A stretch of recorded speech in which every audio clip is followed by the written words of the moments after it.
Topic को। और जो हम लोगों ने कल प्रेसिडेंट या फिर कल जो हम लोगों ने यूनियन एग्जीक्यूटिव स्टार्ट किया था उसी के कॉन्टिन्यूएशन में है लेक्चर। थोड़ा सा मैं चीज़ें आपको रिकॉल करवा देता हूँ जो हमने कल चीज़ें पढ़ी थी कि हमने कल पार्ट 5 ऑफ कॉन्स्टिट्यूशन यानी कि यूनियन स्टार्ट किया था। और पार्ट 5 में मैंने आपको बताया था कि टोटल 5 चैप्टर्स होते हैं। और ये 5 चैप्टर्स में जो हमारा पहला चैप्टर होता है ये बात करता है यूनियन एग्जीक्यूटिव की यानी कि संघ के कार्यपालिका के बारे में। और इसमें कौन कौन आता है? इसमें आता है हमारा प्रेसिडेंट। ठीक है, यूनियन एग्जीक्यूटिव में अगर बात करें तो कौन आता है? प्रेसिडेंट आता है, वाइस प्रेसिडेंट आता है, पीएम, उसका काउंसिल ऑफ मिनिस्टर आता है एंड साथ ही साथ अटॉर्नी जनरल आता है। तो इनके बारे में कल पढ़ लिया था, इनके बारे में आज के लेक्चर में पढ़ने वाले हैं, यानी कि आज हमारा यूनियन एग्जीक्यूटिव कंप्लीट होने वाला है। ठीक, स्टार्ट करते हैं।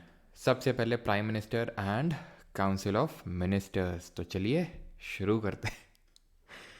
ठीक है, तो पहला आर्टिकल वाइज हम लोग स्टार्ट करने वाले हैं, क्योंकि कल अगर आपको पता याद हो तो हम लोगों ने कल प्रेसिडेंट आर्टिकल 52 से 62 तक पढ़ा था।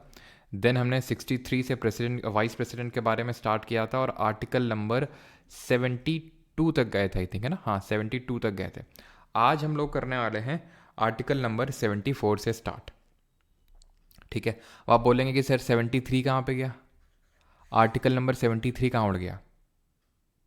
तो ध्यान रखना, इसमें जो आर्टिकल नंबर 73 हमारे ज़्यादा एग्जाम पर्सपेक्टिव से इंपॉर्टेंट है नहीं। इसमें ये लिखा है कि जो यूनियन की एग्जीक्यूटिव पावर्स हैं उसका क्या एक्सटेंट है, यानी कि एक्सटेंट ऑफ, ठीक है, extent of executive power of union, executive power of union, यानी कि अगर सिंपल टर्म से बोलें तो संघ की कार्यपालिका शक्ति का विस्तार दिया हुआ, उतना ऐसा खासा कोई इंपॉर्टेंट है नहीं। तो यहाँ पर हम लोग स्टार्ट करने वाले हैं फ्रॉम दी आर्टिकल नंबर 74 और कहाँ तक जाएंगे? आर्टिकल नंबर 78 तक। क्योंकि अगर आपको याद हो तो मैंने बताया था 78 के बाद से जो हमारा चैप्टर 2 है वो स्टार्ट हो जाता है। 79 से चैप्टर 2 स्टार्ट होता है जो हम कल से स्टार्ट करने वाले हैं, जिसमें कि हम पार्लियामेंट के बारे में चीज़ें पढ़ेंगे। ठीक है, संसद के बारे में कल हम लोग चीज़ें स्टार्ट करेंगे। पार्लियामेंट हमारा 2 लेक्चर्स में कंप्लीट होगा, 79 से लेकर 122 तक। ठीक है, स्टार्ट करते हैं और ठीक है वो हमारा चैप्टर नंबर 2 होगा। ठीक है, स्टार्ट करते हैं फ्रॉम द आर्टिकल नंबर 74, अनुच्छेद 74। Council of Ministers to aid and advise the President. There shall be a Council of Ministers with the Prime Minister at the head to aid and advise the President, who shall, in the exercise of his or functions, act in accordance with such advice. यानी कि एक मंत्री परिषद होना चाहिए, prime minister उस मंत्री परिषद का हेड होगा यानी मुखिया होगा। क्यों? सो दैट वो एड और एडवाइस कर सकें, सलाह मशवरा दे सकें राष्ट्रपति को, जो कि उस पर्टिकुलर एडवाइस पे काम करेगा। अब इसके बहुत इंपॉर्टेंट कंक्लूजन्स हैं जो आपको इससे समझना है। क्या? पहली बात तो ये है कि एक काउंसिल ऑफ मिनिस्टर है और उसका एक मुखिया है, कौन?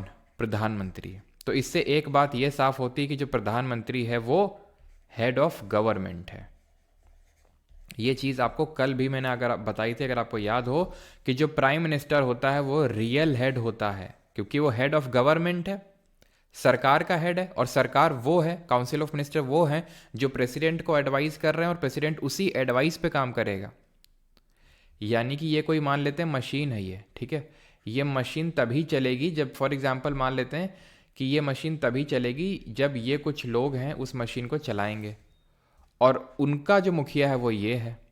तो ये मशीन जो है, जो सबसे पावरफुल मशीन है, जो देश का मुखिया है, जो प्रेसिडेंट है, जो हेड ऑफ कंट्री है, वो तभी उसी एडवाइस पे, क्योंकि सारा काम उसी के नाम पे होता है। अभी हम देखेंगे, एक तो कल हम लोगों ने आर्टिकल नंबर 53 पढ़ा था कि हमने देखा था कि जहाँ पर कि ये हमने देखा था कि जो यूनियन की एग्जीक्यूटिव पावर्स हैं वो प्रेसिडेंट के पास होती हैं और प्रेसिडेंट उसका हेड होता है एग्जीक्यूटिव का, और प्रेसिडेंट के नाम पे ही सारे काम होते हैं और वो अपना जो काम है वो अपने सबऑर्डिनेट्स के थ्रू परफॉर्म करते हैं। और वो सबऑर्डिनेट्स कौन होते हैं?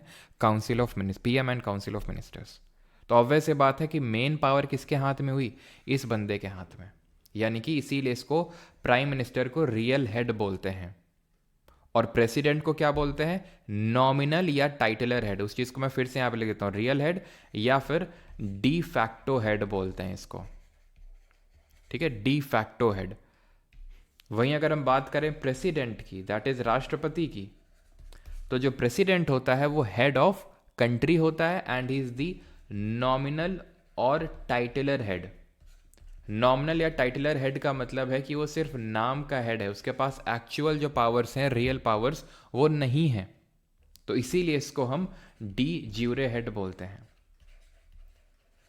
ठीक, तो एक चीज यहां पर ध्यान रखिएगा कि प्रधानमंत्री कोई काउंसिल ऑफ मिनिस्टर यानी मंत्री परिषद से अलग नहीं है, वो उसी का पार्ट ही है। प्राइम मिनिस्टर खुद एक काउंसिल ऑफ मिनिस्टर ही होता है, बस फर्क इतना है कि उन सारे काउंसिल ऑफ मिनिस्टर्स का ये हेड है।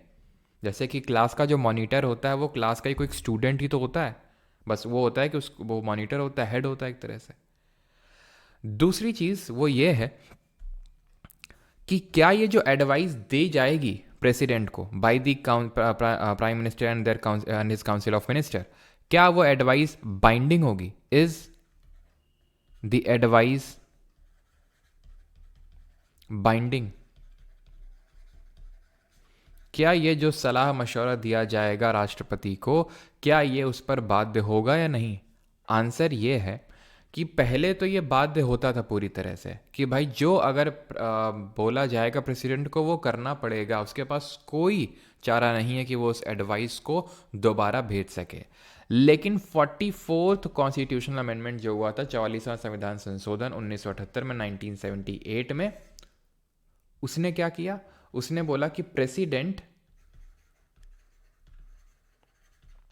Can return the advice once, can return the advice once. सिर्फ एक बार वो जो है बोल सकता है राष्ट्रपति, ठीक है, लौटा सकता है, या फिर ये बोल सकता है कि भाई अपनी जो सलाह है इसको फिर से देखो, और अगर जो दोबारा इसको एडवाइस दी जाएगी उस पर उसको एक्ट करना मैंडेटरी हो जाएगा। अब ये किया क्यों गया था?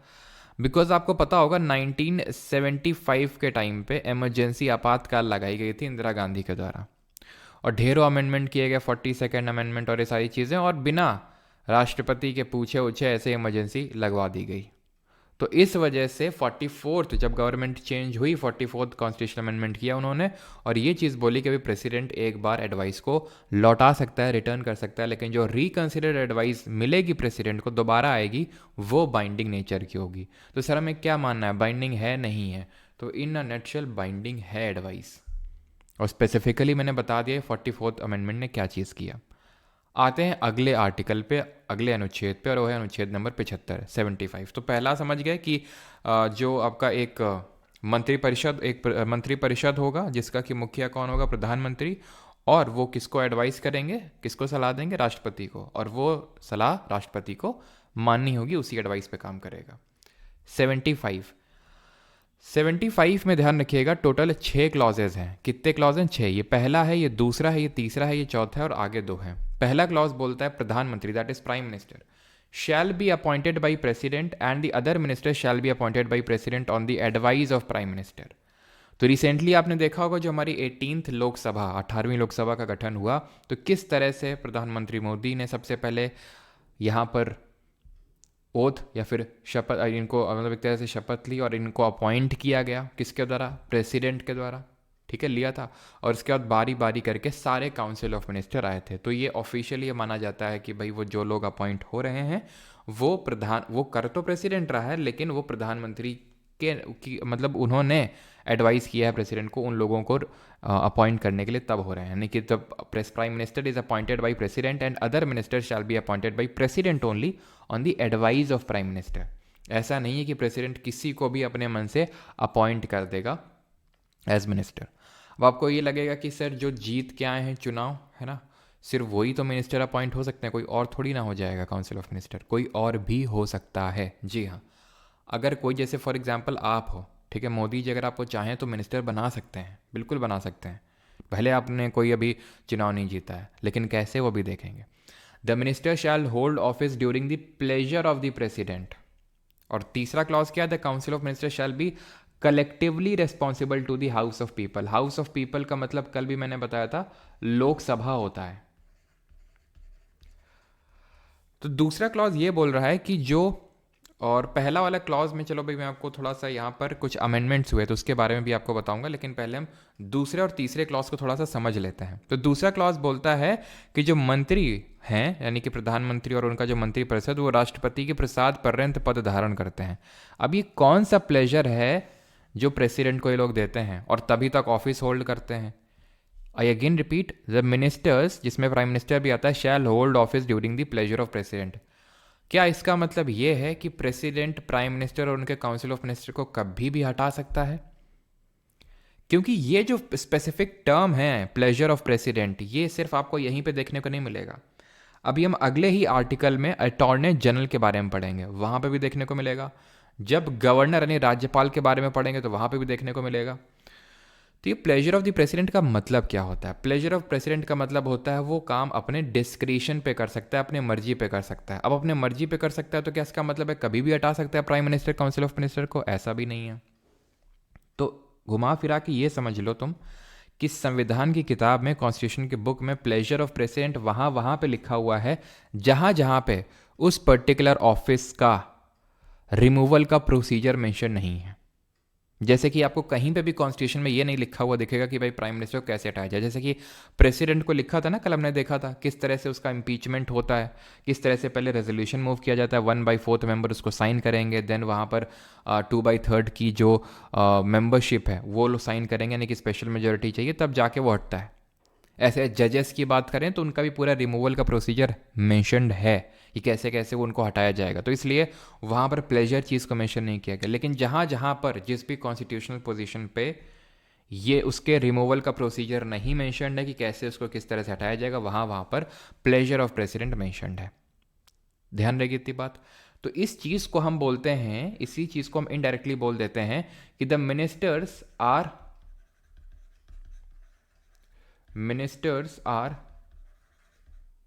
इंडिविजुअली, ठीक है, individually responsible to the president. यानी इंडिविजुअल, एकात्मक तौर पर वो राष्ट्रपति को आंसरेबल हैं। इसका भी मतलब समझ लीजिए फिर से। और क्या इंडिविजुअल रिस्पॉन्सिबिलिटी का मतलब होता है? इंडिविजुअल रिस्पॉन्सिबिलिटी का मतलब ये होता है कि अगर प्रेसिडेंट को लगा कि ये कोई काउंसिल ऑफ मिनिस्टर है, ये कोई मंत्री है, ठीक है, और ये जो मंत्री है इसने किसी एक ऐसी चीज़ पे डिसीजन ले लिया या फिर कुछ ऐसा, मतलब इसने डिसीजन लिया जिससे कि बाकी काउंसिल ऑफ मिनिस्टर को जिसके बारे में नहीं पता है या फिर वो एग्री नहीं कर रहे हैं, तो ही कैन, जो प्रेसिडेंट है वो प्रधानमंत्री से बोलेगा कि इसको हटाने की तैयारी कर लो, और प्रेसिडेंट उसको मतलब हटाएगा तो प्रेसिडेंट ही, लेकिन वो ऑब्वियस सी बात है एडवाइस लेगा प्राइम मिनिस्टर की। तो घुमा फिरा के बात यही है कि प्रेसिडेंट ऐसे काउंसिल ऑफ मिनिस्टर को हटा सकता है अगर उसको लगा कि ये जिस मतलब इसने जो भी डिसीजन लिया है उससे पूरी काउंसिल एग्री नहीं करती है, या फिर वो खुद भी अपने आप से रिज़ाइन कर सकता है। कौन? जो काउंसिल ऑफ मिनिस्टर। और कई बार ऐसा हुआ भी है, जैसे अंबेडकर जी ने एक बार रिज़ाइन कर दिया था, एक पर्टिकुलर बिल आया था, हिंदू कोड करके ऐसा कोई बिल आया था, और उससे अंबेडकर जी एग्री नहीं कर रहे थे पूरी काउंसिल ऑफ मिनिस्टर से, तो उन्होंने लिख के रिज़ाइन कर दिया था। ठीक है, तो ये एक तरह से इंडिविजुअल रिस्पॉन्सिबिलिटी मान लीजिए, या फिर ये कंपोनेंट है आपकी कलेक्टिव रिस्पॉन्सिबिलिटी का to the house of people. जो मैंने आपको अभी एग्जांपल दिया अम्बेडकर जी वाला, आप इसको कलेक्टिव रिस्पॉन्सिबिलिटी में रख सकते हैं कि सभी जो मंत्री परिषद हैं वो एक साथ कलेक्टिवली रिस्पॉन्सिबल, यानी सामूहिक रूप से लोकसभा के प्रति उत्तरदायी होते हैं। और अगर वही है कि जैसे एक मान लेते हैं कि जितने भी हमारे काउंसिल ऑफ मिनिस्टर हैं उनमें से कोई एक भी है जो एग्री नहीं कर रहा है एंटायर काउंसिल ऑफ मिनिस्टर से, तो उसको फिर रिज़ाइन करना पड़ेगा, क्योंकि सबको एक ही राह अलापना पड़ेगा। ऐसा नहीं कि कोई पर्टिकुलर चीज़ में कोई एक पर्टिकुलर मिनिस्टर या फिर 2-3 जितने भी हैं वो कोई और दूसरी बात बोल रहे हैं। ठीक है, और इसका एक और मीनिंग यहाँ पर ये है कि अगर प्राइम मिनिस्टर ने यहाँ पर रिज़ाइन कर दिया, ध्यान रखिएगा, इफ़ प्राइम मिनिस्टर रिज़ाइंस या फिर प्राइम मिनिस्टर की डेथ हो जाती है, इफ़ प्राइम मिनिस्टर रिज़ाइंस या फिर डाइज वाइल इन ऑफिस, ठीक है, डाइज, तो उस केस में entire council of minister has to resign. यानी कि अगर एक काउंसिल ऑफ मिनिस्टर रिजाइन कर रहा है तो उससे बाकी एंटायर काउंसिल ऑफ मिनिस्टर पे कोई फर्क नहीं पड़ता है। लेकिन अगर प्राइम मिनिस्टर ने रिज़ाइन कर दिया, जो कि क्योंकि वो पूरे काउंसिल ऑफ मिनिस्टर का लीडर है, तो फिर सारे काउंसिल ऑफ मिनिस्टर को रिज़ाइन करना पड़ेगा। यानी एक तरह से हाउस जो है लोकसभा वो डिसॉल्व हो जाता है। एंड द चौथा clause is the president shall administer to him the oath of office of secrecy according to the form set out. यानी कि ओथ दिलाने का काम या तो प्रेसिडेंट या तो जो कि मेंशन है थर्ड शेड्यूल में, आपको हमने देखा था थर्ड शेड्यूल में जो तीसरी अनुसूची है उसमें शपथ के बारे में दिया हुआ है, तो राष्ट्रपति जो है उनको शपथ दिलाने का काम करता है, वो नहीं तो फिर कोई और उसके द्वारा अपॉइंटेड कोई बंदा होगा। ठीक है, अब यहाँ पर हम जो ये क्लॉज नंबर 1 है 75 का जो क्लॉज 1 है उसके जो सब क्लॉजेज हैं उसके बारे में थोड़ा समझ लेते हैं। सब क्लॉजेज का मतलब ये है एक्चुअल में कि इनको बाद में ऐड किया गया था कॉन्स्टिट्यूशनल अमेंडमेंट से। ठीक है, तो 75 का जो क्लॉज 1 है इसमें सब क्लॉज ए को जोड़ा गया 91st अमेंडमेंट से। ठीक है, 91st कॉन्स्टिट्यूशनल अमेंडमेंट से इसको ऐड किया गया और इसमें क्या चीज़ जोड़ी गई, इसमें इस चीज़ को जोड़ा गया कि जो काउंसिल ऑफ मिनिस्टर की स्ट्रेंथ है, ठीक है, strength of council of ministers can not exceed 15% of lower house. Lower house का मतलब यहां पर लोकसभा, यानी कि जो मंत्री परिषद हैं काउंसिल ऑफ मिनिस्टर्स हैं उनकी टोटल जो नंबर है वो 15% से ज़्यादा नहीं हो सकती। 15% किसका, जो लोकसभा की मेंबरशिप है उसका। जैसे फॉर एग्जांपल लोकसभा के मान लेते हैं कि 545 मेंबर या फिर 543 है, ठीक है, तो इसका 15% निकाल लीजिए, इससे ज़्यादा मिनिस्टर्स नहीं बनाए जा सकते हैं। ऐसा क्यों ऐड करना पड़ा कॉन्स्टिट्यूशन में, क्योंकि कई बार ऐसा होता है जैसे कि जब अलायंस गठबंधन की सरकार बनती है जैसे इस बार बनी, ठीक है, तो अपीज़ करने के लिए अपीजमेंट काइंड ऑफ पॉलिसी होती है, जो होता है ना कई बार कि जो अलायंस के पार्टीज़ होती हैं वो बोलते हैं कि हमारे बंदे को मिनिस्टर बनाओ, है ना, अपने को नहीं, तो सब अपना अपना राग लाते हैं कि भाई हमें मिनिस्टरशिप चाहिए, हमें मिनिस्टर बनाओ। तो कई बार ऐसा होता है कि जैसे for example BJP majority party है लेकिन खुद से तो सिर्फ मेजॉरिटी में नहीं आई है ना, और भी पार्टीज़ के इसने मतलब हेल्प लेके मेजॉरिटी यहाँ पर प्रूव करी है। तो जो बाकी पार्टीज़ के हैं वो इनसे प्रेशराइज करेंगे ना कि हमें हमें मिनिस्टर बनाओ, हमें मिनिस्टर बनाओ, तो उस केस में कई बार ऐसा होता है कि वो ज़्यादा मतलब इस तरह से पोस्ट बना देते हैं काउंसिल ऑफ मिनिस्टर्स की। वैसे आपको बता दूं काउंसिल ऑफ मिनिस्टर्स भी हमारे यहाँ पर मैंने चलो आई थिंक ऐड तो किया था, आई थिंक दूसरी वाली पीपीटी में ऐड हो गया। तो काउंसिल ऑफ मिनिस्टर भी हमारे 3 टाइप के होते हैं, ठीक है। एक तो कैबिनेट मिनिस्टर होते हैं, उसको मैं भी एक्सप्लेन कर दूंगा। कैबिनेट मिनिस्टर होते हैं, मिनिस्टर ऑफ स्टेट होते हैं और डिप्टी मिनिस्टर होते हैं। तो इन सबको मिला के ये जो क्लासिफिकेशन है कहीं पे कॉन्स्टिट्यूशन में मेंशन नहीं है, ठीक है, ये सिर्फ हम लोग ऐसे ही एक जनरल नोशन मानते हैं। कॉन्स्टिट्यूशन में सच कहीं क्लासिफिकेशन मेंशन नहीं काउंसिल ऑफ मिनिस्टर कितने टाइप के होते हैं। तो इसलिए इस चीज़ को यहाँ पर ऐड करना पड़ा, लिमिट करना पड़ा कि भाई ऐसा ना हो कि अपीज़ करने के चक्कर में ढेरों मिनिस्टर जो है बना डाले। तो 15% ऑफ लोकसभा जितना, या फिर लेजिस्लेटिव असेंबली के केस में भी इतना ही है, 15% ही, तो इससे ज़्यादा मिनिस्टर्स नहीं बनाए जा सकते हैं। दिल्ली के केस में ये 10% होता है, ध्यान रखना, ठीक है। सबके केस में नहीं, लोकसभा और लेजिस्लेटिव असेंबली जितनी है हमारी उन सब के केस में 15% होता है, लेकिन दिल्ली के केस में ये 10% होता है, ठीक है। यहाँ पर एक और आर्टिकल जोड़ा गया एंड दैट इज मतलब एक और क्लॉज ऐड किया गया 75 क्लॉज 1 में ही, and that was sub clause b. इसमें ये मेंशन किया गया कि इफ एनी, ठीक है, if any member is disqualified, अगर उसको डिसक्वालीफाई किया जाता है, disqualified on the ground of defection, on the ground of defection. अभी डिफेक्शन के बारे में मैंने आपको डिटेल में बताया नहीं है, ठीक है, कल या परसों के लेक्चर हम लोग डिटेल में देखेंगे इसके बारे में। घुमा फिरा के अगर कोई मतलब अभी के लिए आप समझ लीजिए कि अगर कोई एक बंदा पार्टी छोड़ के दूसरी पार्टी में चला जाता है तो उसको डिस्क्वालीफाई कर दिया जाता है। ये बहुत ही लेमैन टर्म, सिंपल टर्म से बता रहा हूँ, इसका मतलब काफ़ी ब्रॉड है डिफेक्शन का मतलब, जिसको हम कल या परसों के लेक्चर में देखेंगे। तो if any member is disqualified on the ground of defection, he shall be disqualified, he shall be disqualified as a minister, यानी कि वो मिनिस्टरशिप से भी डिसक्वालीफाई हो जाएगा, वो मिनिस्टर भी नहीं बन सकता है। ये 75 क्लॉज 1 का सब क्लॉज बी बोलता है। और डिफेक्शन कहाँ पर हमने पढ़ा था, किस शेड्यूल में पढ़ा था, जरा बताएंगे। If any member is disqualified on the ground of defection under which schedule, under schedule number 10। इसको हमने किस अमेंडमेंट से ऐड किया था, जरा बताएंगे कमेंट में। यहाँ तक किसी का कोई डाउट तो नहीं है, जल्दी से बताएंगे। किसी का यहाँ तक कोई डाउट?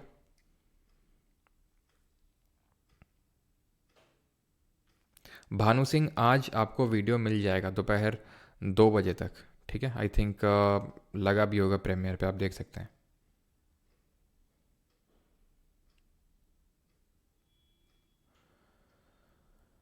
किसी का कोई डाउट? हाँ, 10 शेड्यूल में 52nd अमेंडमेंट से ऐड किया गया था। So what if prime minister dies while in office, अगर प्रधानमंत्री की डेथ हो जाती है ऑफिस में, तो ध्यान रखना तुरंत ही immediately council of minister dissolve हो जाती है। क्या सर चुनाव होते हैं तुरंत उसके बाद?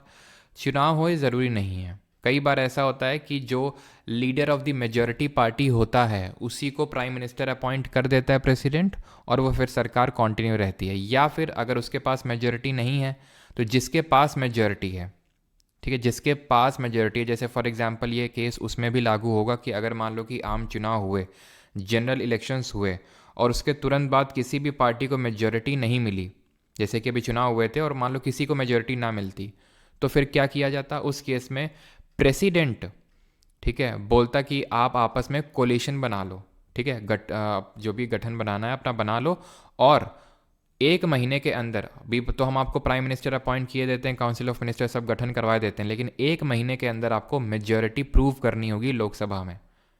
मेजॉरिटी आपको प्रूव करनी होगी कि हाँ आपके पास बहुमत है। ये चीज़ चलता है यहाँ पे। 75 क्लॉज 1B, ओके, ठीक है।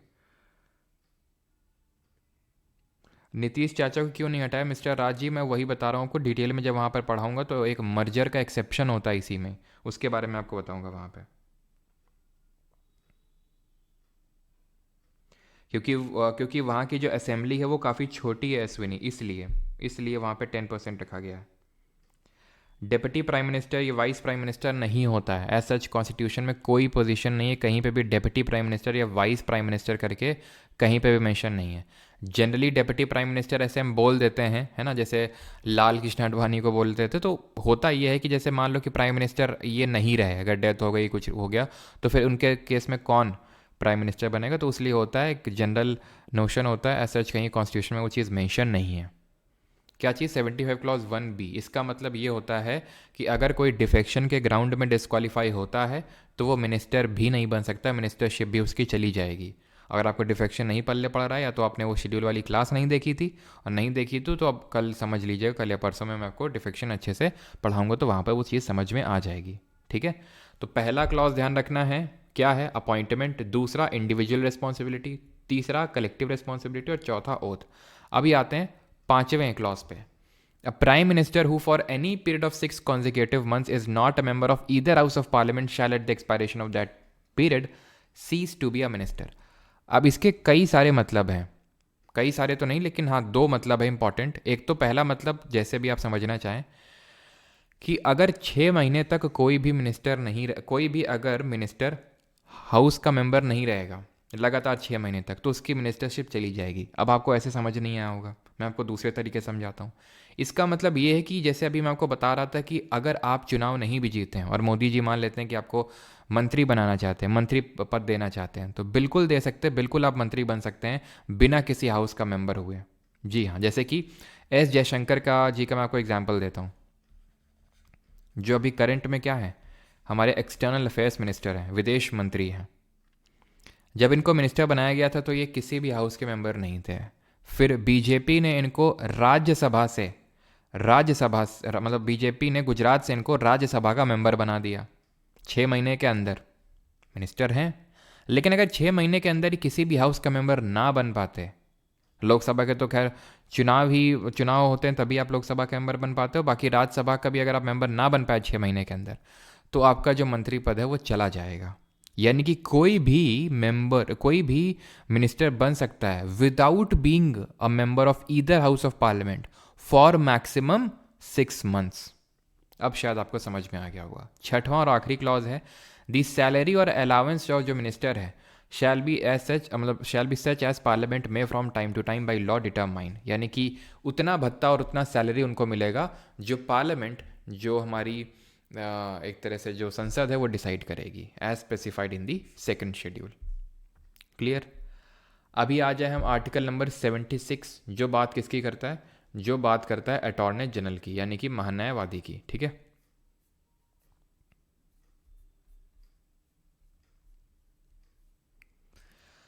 आर्टिकल नंबर 76 ये बात करता है किसकी, अटॉर्नी जनरल ऑफ इंडिया। इनको हिंदी में बोलते हैं महान्यायवादी।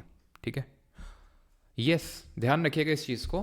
पीएम यहाँ पे मैं लिख देता हूँ। ठीक है, यस, पीएम वो किसी भी हाउस का हो सकता है। PM, prime minister, can be a member of either house, can be a member of either house of parliament.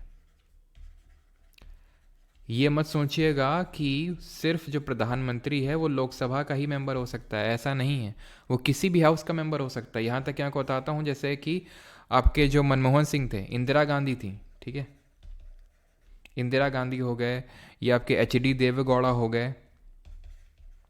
ठीक है, एच.डी. देवेगौड़ा हो गए, मनमोहन सिंह हो गए, ये सब लोग ये राज्यसभा के मेंबर थे।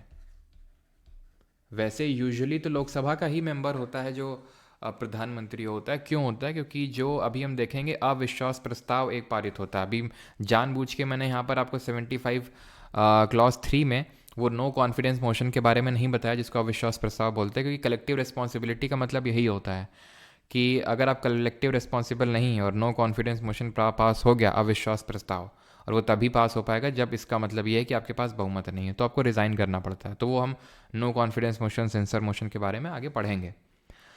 तो इसीलिए प्रधानमंत्री यूजुअली लोकसभा का मेंबर होता है, क्योंकि अगर राज्यसभा का मेंबर होगा तो फिर वोटिंग नहीं कर पाएगा नो कॉन्फिडेंस के टाइम पे वो। और वो क्यों नहीं कर पाएगा, वो सारी चीज़ें हम देखेंगे आगे चल के। ठीक है, तो बस अभी के लिए इतना ध्यान रखना कि प्रधानमंत्री किसी भी सदन का सदस्य हो सकता है, या तो लोकसभा या तो राज्यसभा। इंदिरा गांधी, एच.डी. देवगौड़ा, मनमोहन सिंह राज्यसभा के सदस्य थे, बाकी लोग लोकसभा, जैसे प्रधानमंत्री मोदी हैं और बाकी लोग भी लोकसभा के ही मेंबर रहे थे। अभी हम आते हैं महान्यायवादी पे, है कौन? तो इसको बोलते हैं highest law officer of the country, highest law officer of country, यानी भारत का सर्वोच्च विधि अधिकारी होता है। कौन? जो अटॉर्नी जनरल होता है, हाईएस्ट लॉ ऑफिसर। एक तरह से अगर हम बोलें तो ये लॉयर ऑफ सेंट्रल गवर्नमेंट होता है। ठीक है, lawyer of central government. Government को, सेंट्रल गवर्नमेंट को में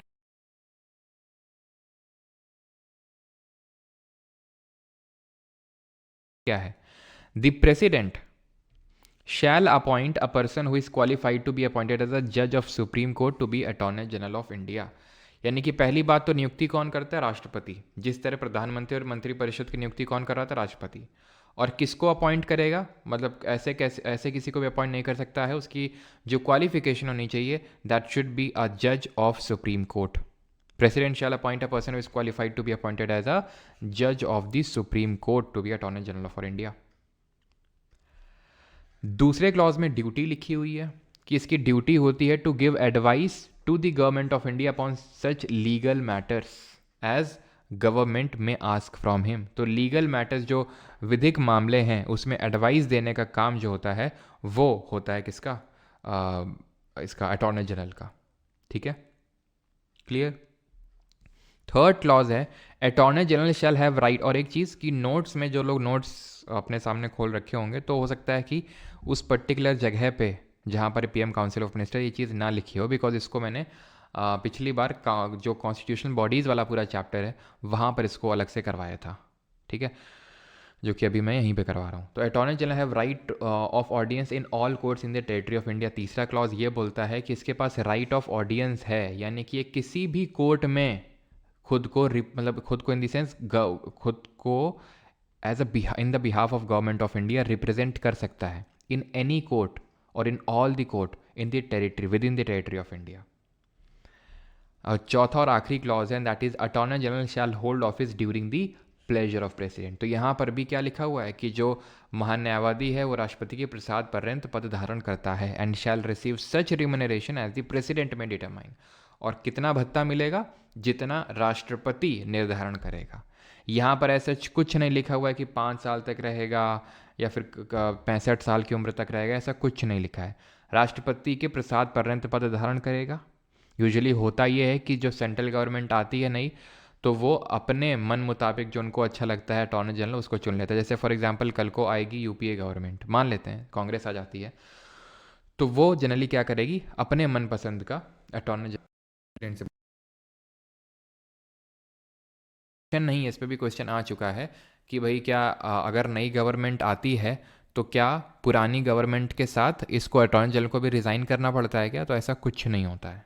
ऐसा नहीं कि कहीं पे मेंशन है कि भाई पुरानी गवर्नमेंट चली गई तो उसको भी रिज़ाइन करना पड़ेगा। क्लियर हो गया सारी चीज़ें? अब यहाँ पे कुछ बेसिक से क्वेश्चन बन जाते हैं, एंड दैट इज़ कि सॉलिसिटर जनरल कौन होता है, देश के पहले अटॉर्नी जनरल कौन थे, देश के करेंट अटॉर्नी जनरल कौन है, और ये सॉलिसिटर जनरल कौन होता है। तो पहली बात तो ध्यान रखिएगा, सॉलिसिटर जनरल ये kind of secondary law officers होते हैं।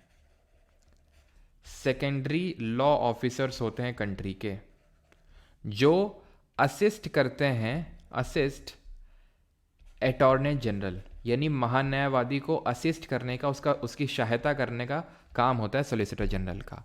But they are not a constitutional body. ठीक है, संविधान में कहीं पे भी इनके बारे में मेंशन्ड नहीं है। फर्स्ट अटॉर्नी जनरल कौन थे कंट्री के? ये थे आपके एमसी सेतलवाद, एमसी सेतलवाद।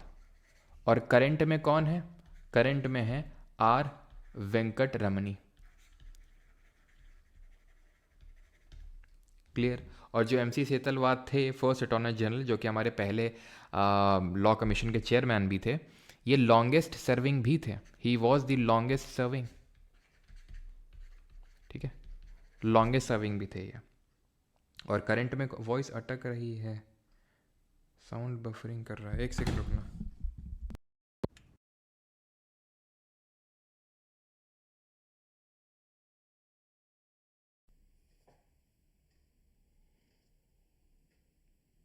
अभी प्रॉपर है क्या? बुक में नहीं है आर्टिकल 76? मतलब क्या बार बार चीज़ों को रिपीट करवाने का क्या शौक है क्या तुम लोगों को है? अभी बता रहे हैं कि वो बुक में नहीं है क्योंकि वो आगे लिखा हुआ कौन, लेकिन ना फिर तो कमेंट तो कर दें एक बार। या तो अभी तक तुम सो रहे थे, अभी आए हो क्लास में, है ना?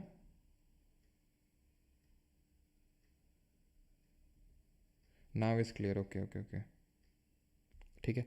तो मैं आपको थोड़ा सा एक बार अभी कंप्लीट होने देते हैं, फिर इसको रिकॉल करवा देता हूँ मैं आपको, ठीक है। तो ये चीज़ क्लियर हो गई।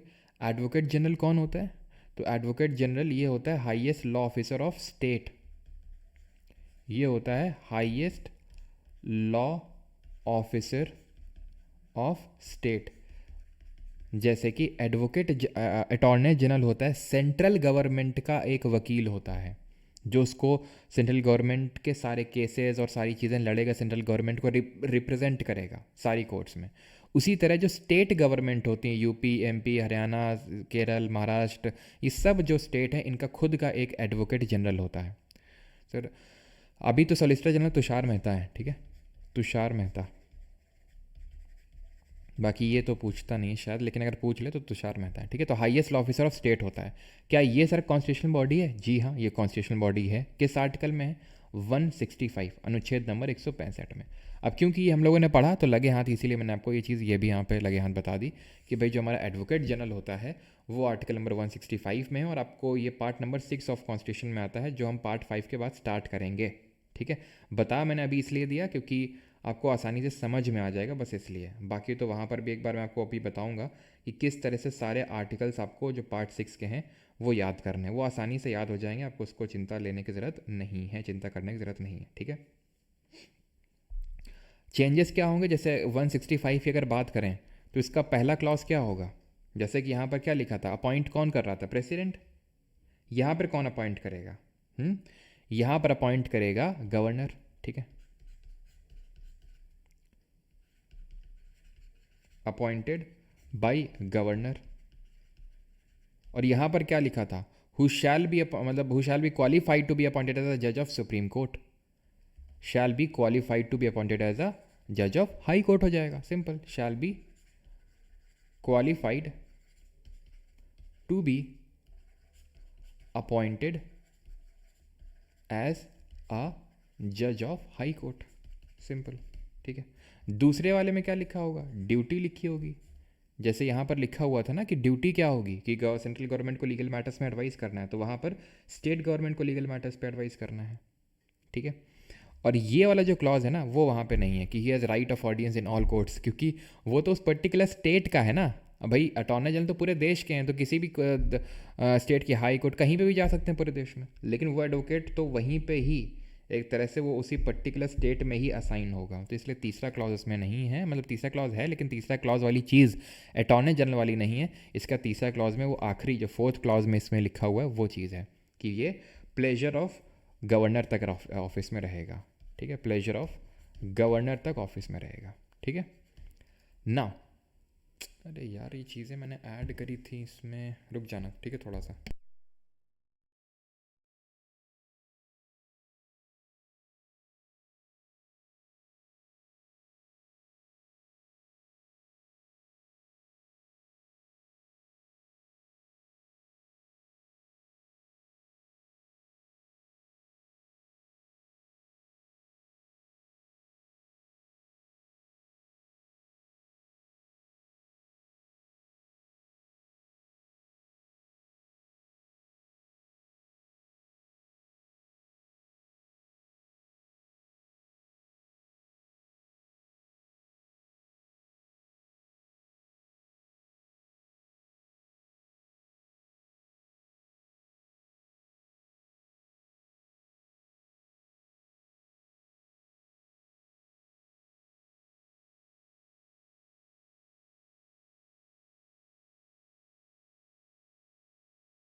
अभी आई थिंक वॉइस वगैरह प्रॉपर आ रहा होगा, ठीक है।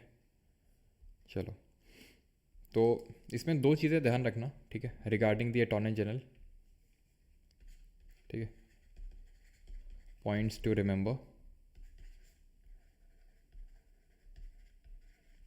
दो चीज़ें ध्यान रखिएगा। पहली चीज़ तो ये है अटॉर्नी जनरल के रिगार्डिंग, ठीक है, he is not a full time council of government.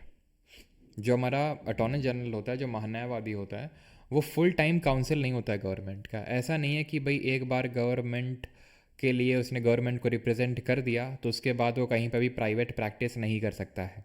जैसे होता है ना कि अगर जैसे CJI हैं अभी, चीफ जस्टिस ऑफ इंडिया, अभी रिटायर हुए हैं, तो ऐसा नहीं कि कहीं पे प्राइवेट प्रैक्टिस कर रहे हैं, ऐसा कुछ कर रहे हैं, क्योंकि वो एक फुल टाइम काउंसिल थे गवर्नमेंट के। लेकिन अटॉर्नी जनरल जो होता है महान्यायवादी, वो फुल टाइम काउंसिल नहीं होता है गवर्नमेंट का। एंड दूसरी चीज़, वही सेम चीज़ उसी से रिलेटेड है, that is he is not debarred from the private legal practice. एक बार वो ऑफिस से हटते हैं अटॉर्नी जनरल के, वो प्राइवेट लीगल प्रैक्टिस कर सकते हैं, उसमें कोई दिक्कत वाली बात नहीं है, ठीक है। अब आते हैं कंडक्ट ऑफ गवर्नमेंट बिजनेस, कि सरकार का जो बिजनेस है, धंधा, वो किसके नाम पे चलता है। तो ध्यान रखना, all executive action of the government of India shall be expressed to be taken in the name of the president. जितना भी एग्जीक्यूटिव एक्शन होगा, जितना भी कार्यपालिका का जो भी काम होगा गवर्नमेंट ऑफ इंडिया का, वो राष्ट्रपति के नाम पे किया जाएगा। And the president shell make rules for more convenient transaction of the business. और वो किस तरह से किया जाएगा, राष्ट्रपति उसको लेकर नियम बना सकता है और उस पर्टिकुलर बिजनेस को मिनिस्टर्स के बीच में एलोकेट कर सकता है। सिंपल। तो आर्टिकल 77 जैसे ही है, आपको बिजनेस ध्यान रखना है, क्या? बिजनेस। 78 आखिरी हमारा आर्टिकल है, आखिरी अनुच्छेद है, that talks about it the duties of prime minister. Article 78 किसकी बात करता है? प्रधानमंत्री की ड्यूटी के बारे में। और ये क्या ड्यूटी है? To communicate to the president all decisions of the council of minister relating to the administration of the affairs of the union and proposals for the legislation. यानी कि राष्ट्रपति को वो एक हर चीज़ बताना जिस पे काउंसिल ऑफ मिनिस्टर्स ने कोई डिसीजन लिया है। To furnish an information relating to the administration of the affairs of the union and proposal for legislation as the president may call for. वो सारी इंफॉर्मेशन प्रशासन से जुड़ी बताना जो संघ के प्रशासन से जुड़ी हुई है, और कोई जैसे फॉर एग्जांपल नया बिल आता है पार्लियामेंट में, कोई लेजिस्लेशन से कोई भी जो चीज़ जुड़ी है, वो सारी इन्फॉर्मेशन प्रेसिडेंट को बतानी है। किसको? प्राइम मिनिस्टर की ड्यूटी है। तीसरा, if the president also requires to submit for the consideration of the council of minister any matter on which a decision has been taken by a minister but which has not been considered by the council.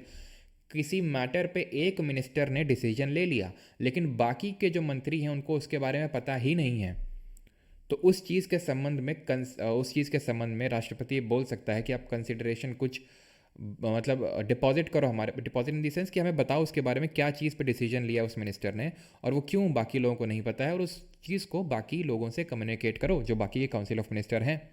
तो ये तीनों clause ध्यान में रखिएगा, कई बार थोड़ा सा clause में पूछ लेता है, लेकिन इन अ नट शेल बात यह है कि 78 में ड्यूटी लिखी हुई प्राइम मिनिस्टर की कि प्रधानमंत्री के काम क्या हैं। तो प्रधानमंत्री का काम ये है कि वो राष्ट्रपति को सारे डिसीजंस के बारे में बताएगा, एडमिनिस्ट्रेशन से जुड़े हुए हैं, ठीक है। फिर यहाँ पर यह है कि वो सारी इन्फॉर्मेशन जो राष्ट्रपति मांग सकता है, ठीक है, प्रधानमंत्री से। और तीसरी चीज़ ये है कि अगर किसी एक मिनिस्टर ने किसी चीज़ पर डिसीजन लिया है जिसके बारे में बाकी के मिनिस्टर्स को नहीं पता है, तो वो बताना पड़ेगा प्रेसिडेंट को, ठीक है। Now lynch pin of government, ये कौन होता है? तो ध्यान रखना, लिंच पिन ऑफ जो गवर्नमेंट होता है ये प्राइम मिनिस्टर होता है, ठीक है। प्रधानमंत्री को ही लिंच पिन ऑफ गवर्नमेंट के नाम से जानते हैं। और ऐसा किसने बोला था?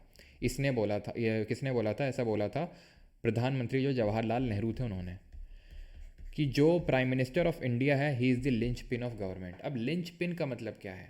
तो अभी हमने देखा, जो पिछला वाला आर्टिकल देखा 78, कि किस तरह से जो प्रधानमंत्री है, जो प्राइम मिनिस्टर है, वो एज अ लिंकेज एक्ट कर रहा है between the council of ministers and president. कि किसी चीज़ पे अगर काउंसिल ऑफ मिनिस्टर ने डिसीजन लिया और प्रेसिडेंट को नहीं पता है, तो वो राष्ट्रपति को बताने का काम प्रधानमंत्री का होता है सारा कुछ। तो काइंड ऑफ लाइसन के तौर पे एक्ट करता है जो हमारा प्रधानमंत्री है। लाइसन इन द सेंस कि as a kind of linkage के तौर पे, और वो सारी जो चीज़ें हैं, ठीक है, एडमिनिस्ट्रेशन से जुड़ी हुई, चाहे वो काउंसिल ऑफ मिनिस्टर से जुड़ी हुई हैं या फिर लेजिस्लेशन से, पार्लियामेंट से जुड़ी हुई हैं, वो सारी इन्फॉर्मेशन को फर्निश करना टू द प्रेसिडेंट, तो प्रधानमंत्री का काम होता है। इसीलिए नेहरू जी ने बोला उनको lynch pin of the government इस प्राइम मिनिस्टर की पोजीशन पे, कि किस तरह से वो लिंच पिन के तौर पे एक्ट कर रहे हैं, लिंक के तौर पे एक्ट कर रहे हैं। कुछ यहाँ पर हम देख लेते हैं प्राइम मिनिस्टर के बारे में कुछ चीज़ें। That the president has to appoint the leader of the majority party in the Lok Sabha as the prime minister. जैसे अभी थोड़ी देर पहले मैंने आपको बताया था कि जो लीडर ऑफ मेजॉरिटी पार्टी होती है, जैसे इस बार क्या हुआ था, अकेले बीजेपी की तो मेजॉरिटी मिली नहीं थी, अकेले बीजेपी की तो मेजॉरिटी मिली नहीं थी ना। तो बीजेपी ने नीतीश कुमार जी की पार्टी का सहारा लिया, है ना, चंद्रबाबू नायडू जी की पार्टी का सहारा लिया। तो इन सब लोगों की जब पार्टी का सहारा लिया, ठीक है, चिराग पासवान की पार्टी का सहारा लिया, तो तब इनको मेजॉरिटी जो है ये बना पाए, बहुमत बना पाए। तो इसलिए जो है राष्ट्रपति द्रौपदी मुर्मू जी ने इनको प्रधानमंत्री नियुक्त किया, क्योंकि ये लीडर थे उस मेजॉरिटी पार्टी के। The president administers him oath of office and secrecy. The term of prime Minister is not fixed, ध्यान रखना, कोई फिक्स्ड नहीं होता है। एंड ही और she shell hold office during the pleasure of president. This does not mean कि president कभी भी हटा देगा, वो मैंने आपको सारा कुछ समझा चुका हूँ। सैलरी और जो अलाउंस होता है प्राइम मिनिस्टर का, वो पार्लियामेंट ही डिसाइड करता है, ठीक है। पावर क्या, और क्या पावर्स एंड फंक्शंस होते हैं प्राइम मिनिस्टर के, कि वो प्रेसिडेंट को एडवाइस करता है कि वो समन कर दे और प्रोरोग कर दे हाउस को। मुझे पता है कि आपको अभी नहीं पता है, ये हम कल से चीज़ें स्टार्ट करेंगे, क्या समन क्या प्रोरोग होता है, लेकिन ये समन प्रोरोग राष्ट्रपति करता है प्रधानमंत्री के नाम पे। ही और शी कैन रिकमेंड डिजोल्यूशन, ये भी अभी आपको नहीं पता डिजोल्यूशन क्या होता है, तो ये सारी चीज़ें आपको कल तक समझ में आ जाएंगी, ठीक है। ही और she announces government policies on the floor of the house, यानी कि जो हाउस होता है वहाँ पर गवर्नमेंट पॉलिसीज़ के बारे में बताने का काम प्रधानमंत्री का ही होता है। ही और she recommends persons who can be appointed as ministers by the president. तो हमने ये आर्टिकल नंबर 75 क्लॉज 1 में देखा था कि president appoints prime minister and other council of ministers on the advice of prime minister, ठीक है। ये पोर्टफोलियो को एलोकेट और रिशफल करता है। अब पोर्टफोलियो क्या होता है, तो यहीं पे लगे हाथ में आपको ये इनके बारे में बता देता हूँ, जो हमारे डिफरेंट काइंड ऑफ मिनिस्टर्स होते हैं। कहाँ गया यार, ये मैं बार बार लगाता हूँ ये, ठीक है। तो ये डिफरेंट काइंड्स ऑफ हमारे मिनिस्टर्स होते हैं जो कॉन्स्टिट्यूशन में कहीं पे भी स्पेसिफाइड नहीं है, लेकिन ऐसा माना जाता है कि जैसे इंपॉर्टेंट जो पोर्टफोलियो होते हैं, ऐसे मिनिस्टर जो इंपॉर्टेंट पोर्टफोलियो होल्ड कर रहे हैं, इंपॉर्टेंट पोर्टफोलियो जैसे कि आपका डिफेंस मिनिस्टर हो गया हमारे, है ना, डिफेंस जो रक्षा मंत्रालय है, गृह मंत्रालय है, ठीक है, होम मिनिस्ट्री है, जो आपका फाइनेंस मिनिस्टर है यानी कि वित्त मंत्री है, एजुकेशन मिनिस्टर है, हेल्थ मिनिस्टर है। तो ये सब क्या है, इनको कैबिनेट मिनिस्टर बोलते हैं, हम कैबिनेट रैंक का मिनिस्टर बोलते हैं, जो बहुत ही इंपॉर्टेंट पोर्टफोलियो होल्ड कर रहे हैं। जो डेप्यूटी मिनिस्टर होते हैं वो असिस्ट करते हैं, ठीक है, दे असिस्ट किसको, यूजुअली कैबिनेट मिनिस्टर को असिस्ट करते हैं, या फिर हो सकता है कि उनको मिनिस्टर ऑफ स्टेट के साथ भी अटैच कर दिया जाए। मिनिस्टर ऑफ स्टेट कौन है, ये या तो एक कोई बहुत ही छोटी, ठीक है, स्मॉल अनइम्पॉर्टेंट मिनिस्ट्री को देख रहे होंगे, या फिर किसी डिपार्टमेंट, एक कोई पर्टिकुलर डिपार्टमेंट इनके अंडर में दे दिया गया होगा। अब कोई जब मिनिस्ट्री होती है तो उसके अंडर में कई सारे डिपार्टमेंट्स होते हैं, मिनिस्ट्री के अंदर कई सारे डिपार्टमेंट होते हैं, तो उनमें से एक डिपार्टमेंट इनको दिया जा सकता है, या फिर अगर कोई बहुत छोटी सी कोई मिनिस्ट्री है, ठीक है, तो वो उनको दी जा सकती है और उनको मिनिस्टर ऑफ स्टेट बोलते हैं। और ये डिप्टी मिनिस्टर का काम सिर्फ असिस्ट करने का होता है। जो कैबिनेट मीटिंग होती हैं उनमें कैबिनेट मिनिस्टर लोग जाते हैं, मिनिस्टर ऑफ स्टेट लोग नहीं जाते हैं, पार्टिसिपेट नहीं करते हैं। कैबिनेट मिनिस्टर में जो कैबिनेट रैंक के मिनिस्टर होते हैं, अच्छा यहीं पे ही एक शैडो कैबिनेट करके टर्म हो सकता है, कहीं आप देखो कॉन्स्टिट्यूशन में कहीं भी मेंशन नहीं, मैं आपको बता दूं, कैबिनेट मिनिस्टर मतलब कैबिनेट मिनिस्टर तो चलो मेंशन है भी, ठीक है, कैबिनेट मिनिस्टर के बारे में, लेकिन इस तरह का क्लासिफिकेशन मेंशन नहीं है, ध्यान रखिएगा। Minister of state, deputy minister, इस तरह का क्लासिफिकेशन कहीं मेंशन नहीं है, और इस शैडो कैबिनेट भी कहीं पे भी मेंशन नहीं है। शैडो सॉरी, एक तो शैडो कैबिनेट ध्यान रखना, और एक किचन कैबिनेट होता है, ठीक है, किचन कैबिनेट। किचन कैबिनेट का मतलब होता है कि कैबिनेट के अंदर कुछ जो बहुत ही इंपॉर्टेंट मिनिस्टर्स हैं, ठीक है, कैबिनेट के अंदर ही बहुत जो इंपॉर्टेंट मिनिस्टर हैं जो प्रधानमंत्री के खास हैं, जैसे कि अमित शाह हो गए, राजनाथ सिंह हो गए, ठीक है, और मान लेते हैं निर्मला सीतारमन हो गई, तो ये जो 5-6 लोग हैं ये किचन कैबिनेट बना देते हैं। मतलब इन दी सेंस कहीं कॉन्स्टिट्यूशन मेंशन नहीं है, बस ऐसे ही टर्म्स चलते रहते हैं, पूछेगा भी नहीं कभी आपसे पेपर में, लेकिन क्योंकि आप लोग मुझसे उल्टा पूछ लोगे अभी कि सर ये क्या है, या फिर कभी हो सकता है आप सुनो किसी ने दोस्त ने आपसे पूछ लिया, तो इसलिए मैं बता रहा हूँ, ठीक है, कि जो कैबिनेट मिनिस्टर के अंदर भी जो बहुत ही खास लोग होते हैं प्रधानमंत्री के, जैसे फॉर एग्जांपल मान लेते हैं मोदी जी के खास नितिन गडकरी नहीं है, भले कैबिनेट मिनिस्टर हैं लेकिन खास नहीं है, तो किचन कैबिनेट में नहीं होंगे। शैडो कैबिनेट का मतलब होता है कि अगर, जैसे कि अगर मान लो कल को बीजेपी की गवर्नमेंट नहीं रहती, इंडिया गवर्नमेंट, तो कल को यूपीए गवर्नमेंट रहती है, तो कौन मोदी जी की जगह कौन लेगा, अमित शाह की जगह कौन लेगा, यानी होम मिनिस्टर कौन बनेगा, डिफेंस मिनिस्टर यानी कि राजनाथ सिंह की जगह कौन लेगा, तो वो सारे लोगों को एक शैडो कैबिनेट बोल देते हैं हम लोग। जैसे मान लेते हैं कि पी चिदम्बरम फाइनेंस मिनिस्टर बनेंगे, है ना, खड़गे जी होम मिनिस्टर बन गए, तो ये सब लोग क्या ही शैडो कैबिनेट इनको बोल देंगे हम लोग कि भाई ये जब ये अगर गवर्नमेंट गिरी तो ये कैबिनेट जब आएगी तो इसमें ये पोर्टफोलियो होल्ड करेंगे, बस, ठीक है, सच कहीं कॉन्स्टिट्यूशन मेंशन नहीं, तो ज़्यादा लोड मत लेना इस चीज़ का, ठीक है। चलो बाकी तो he can ask a minister to resign और advise the President to dismiss him और हर in case of difference of opinion, यानी कि अगर मान लो नितिन गडकरी का एग्जांपल ले लेते हैं, ठीक है, कि उन्होंने प्रधानमंत्री जी ने कुछ बोला गडकरी जी को और उन्होंने नहीं किया, तो उनको बोल सकते हैं कि भाई रिज़ाइन कर दो आप, या फिर राष्ट्रपति को बोलेंगे हटा दो इसको, और राष्ट्रपति को हटाना पड़ेगा। और उनके हटने से कोई काउंसिल ऑफ मिनिस्टर डिसॉल्व नहीं होगी, काउंसिल ऑफ मिनिस्टर तभी गिरेगी, सारे काउंसिल ऑफ मिनिस्टर तभी रिज़ाइन करेंगे जब प्राइम मिनिस्टर खुद रिज़ाइन करेगा। ही और she presides over the meeting of council of minister, influences decisions, ठीक है, ही और she guides or directs and control coordinate the activities of all minister, he can bring about the collapse of the council of minister by resigning from office, यानी इसने अगर resign कर दिया तो पूरी काउंसिल ऑफ मिनिस्टर जो है गिर जाएगी, ठीक है। अब हम करेंगे MCQs। किसी को यहाँ तक कोई डाउट तो नहीं है, किसी को यहाँ तक कोई डाउट, कुछ क्वेरी? सर प्लीज़ सुबह 8 बजे क्लास लीजिए। हाँ,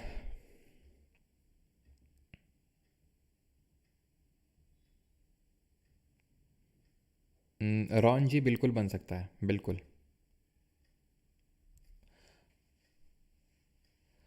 सर ड्रीम में सरकार बनेगी कांग्रेस की, अच्छा। लोकसभा राज्यसभा के मेंबर, लेजिस्लेटिव काउंसिल के मेंबर और कौन से लोकसभा राज्यसभा के मेंबर्स और लेजिस्लेटिव असेंबली लेजिस्लेटिव काउंसिल के मेंबर्स और काउंसिल ऑफ मिनिस्टर्स होते कौन है, कन्फ्यूजन है थोड़ा सा। जब पपलू जी पूरा ख़त्म हो जाएगा तब कन्फ्यूज़न अपने आप हट जाएगा। अभी ना तो लोकसभा पढ़ाया है, ना तो राज्यसभा पढ़ाया है आपको, ना लेजिस्लेटिव असेंबली पढ़ाया, ना लेजिस्लेटिव काउंसिल पढ़ाया है, तो मैं कहाँ से आपका डाउट क्लियर कर दूँ? अभी तो सिर्फ काउंसिल ऑफ मिनिस्टर पढ़ाया है, ठीक है। काउंसिल ऑफ मिनिस्टर का मतलब होता है मंत्री, ठीक है। Mind talk now sir if you want to, तो भाई मैसेज कर देना माइंड टॉक नाउ जी, हम आपको नंबर दिए दे रहे हैं, इस नंबर पे आप, अगर आपको ऐसा लगता है तो आप इस नंबर पे मैसेज कर सकते हैं, ठीक है। जो क्वेरी नंबर है, मैं आपको नंबर एक सेकंड बता देता हूँ, ठीक है। नंबर है, तब तक क्वेश्चन अटेंड करेंगे सभी लोग। नंबर है 9235798380, ठीक है। और अपना जो वर्क है उसको सेंड करिएगा, ऐसा नहीं कि हम कर सकते हैं, हम बना सकते हैं, सकते से नहीं, बना के भेजना, ठीक है। उसी बेसिस पे देखेंगे तभी, ठीक है। तो 9235798380, ठीक है। अगेन भेजना, ऐसा नहीं कि हम कर सकते हैं, सकते नहीं। 75(1)(a) फिर से बता दीजिए please. Okay Krishna ji, 75(1)(a) का मतलब ये है कि जैसे काउंसिल ऑफ मिनिस्टर पे एक लिमिट लगाई गई है, प्रधानमंत्री मोदी जी हैं, ठीक है, सबको खुश करने के लिए। ऐसा नहीं है कि बना डाले सबको मंत्री, सबको, अच्छा तुमको मंत्री बनना, इधर आओ, लो तुम ये पोर्टफोलियो ले लो, तुमको मंत्री बनना है, लो तुम ये घास का मंत्रालय बना दिए हैं कुछ तो इस तरह से एन नंबर ऑफ मिनिस्टर्स नहीं बनाए जा सकते हैं, एक लिमिट होती है, and that limit is 15% of Lok Sabha, जो लोअर हाउस है उसका 15%, ठीक है। तो मान लेते हैं 550 मान लो, ठीक है। तो यहाँ से ये कटा, कितना आ जाएगा यहाँ से, यहाँ से आ जाएगा आपका 3/2 ऑफ 55, दैट मीन्स कि लगभग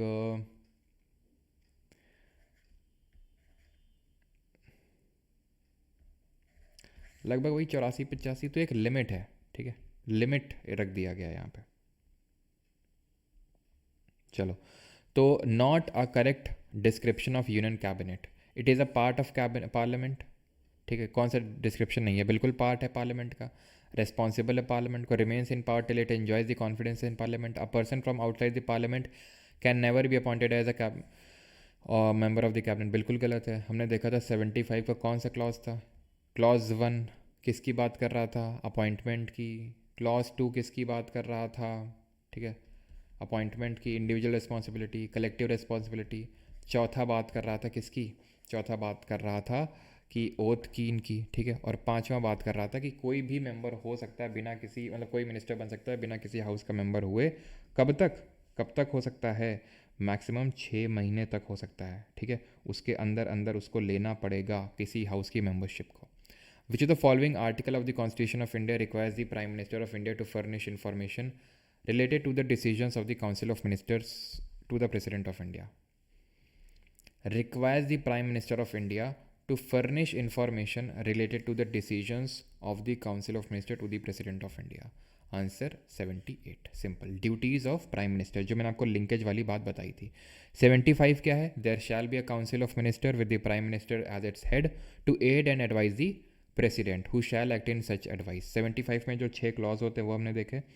देन 81 अभी तक हमने नहीं पढ़ा है, कल पढ़ेंगे। और कल की क्लास मैं फिर से बता दूं, प्लीज़ मिस मत करिएगा जो मैंने आपको ये क्लासें बोली हैं। इसी वजह से आज मैं ज़्यादा नहीं करवा रहा हूँ, मैं पार्लियामेंट स्टार्ट नहीं करवा रहा हूँ। कल से पार्लियामेंट स्टार्ट करेंगे और कल से काफ़ी इंपॉर्टेंट चीज़ें होंगी, सेशन, प्रोरोग, ये सब जो चीज़ें हैं वो कल ही आएंगी। तो प्लीज़ मेरी बात मानिएगा, मेरी अब रिक्वेस्ट मान लीजिए जो भी, कि अगली जो 2 क्लासेस हैं, 2 से 3 क्लासेस, उसको मिस मत करिएगा। पॉलिटी आपकी ख़त्म है बस, ठीक है। Pleasure of President please, Vipin ji ये क्या मतलब प्लीज़ है भाई, आप क्लास में लेट आओगे ना तो मैं नहीं बताने वाला हूँ। Which of the following statement with regard to the attorney general of India as per article 76 is not correct. Attorney general of India is appointed by chief justice of India, यही गलत है। कौन अपॉइंट करता है, president, बाकी सब सही होंगे।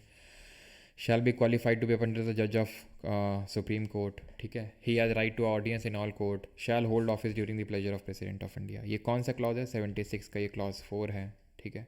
ड्यूटी किस में दी हुई है, 76 के क्लॉज 2 में दिया हुआ है। He has right to audience in all the courts है, ठीक है, ये 76 क्लॉज 3 में दिया हुआ है। ये क्लॉज 3 में कि right of audience in all court होता है, ठीक है भाई। प्लेजर का मतलब होता है कि सिंपल समझ लो, उनका प्लेजर, उनका ऑफिस के बारे में लिखा हुआ है कि भाई तुमको राष्ट्रपति को प्लेजर देते रहना है टाइम टाइम पे, नहीं तो तुमको प्रेसिडेंट हटा देगा। जिनका रिमूवल का प्रोसीजर कॉन्स्टिट्यूशन के बुक में मैंशनड नहीं है, जिसका भी मैंशनड है, जज ऑफ हाई कोर्ट ले लो, वहाँ आपको प्लेजर देखने को नहीं मिलेगा, सिंपल। क्योंकि मुझे पता है कन्फ्यूजन होता है। आप कहीं पे जाओगे प्लेजर कि भाई प्लेजर ऑफ प्रेसिडेंट का मतलब क्या होता है, तो वहाँ पे लिखा होगा प्लेजर ऑफ प्रेसिडेंट का मतलब ये होता है कि प्रेसिडेंट अपने डिस्क्रिशन पे एक्ट करता है, अपने मन मर्जी पे एक्ट करता है। लेकिन वहीं अगली लाइन लिखी रहेगी, लेकिन बट करके, लेकिन दैट डजेंट मीन कि prime minister can act on his own and can remove prime minister और काउंसिल ऑफ मिनिस्टर। तो भैया मतलब क्या हुआ? अभी तो तुम ऊपर बोल रहे थे कि डिस्क्रिप्शन पे एक्ट कर सकता है, अपने मन से काम कर सकता है, और फिर तुम बोलो लेकिन अपने मन से काम नहीं कर सकता।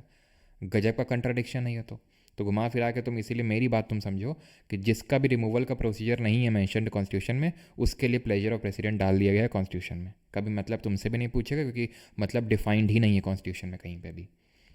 अबाउट नॉट करेक्ट, मतलब attorney general he has right to audience only in the supreme court, गलत है।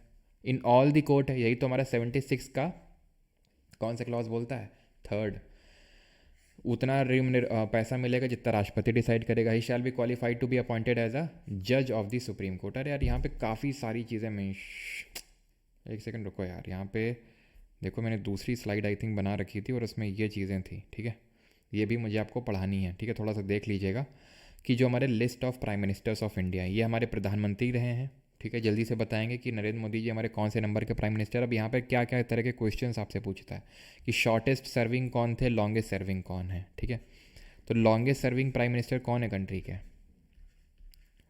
लॉन्गेस्ट सर्विंग प्राइम मिनिस्टर, तो ध्यान रखिएगा कौन रहे हैं? नेहरू चचा अभी तक हैं, ठीक है, जो हमारे देश के जो हमारे पहले राष्ट्रपति थे वो लॉन्गेस्ट सर्विंग प्रेसिडेंट हैं टिल डेट।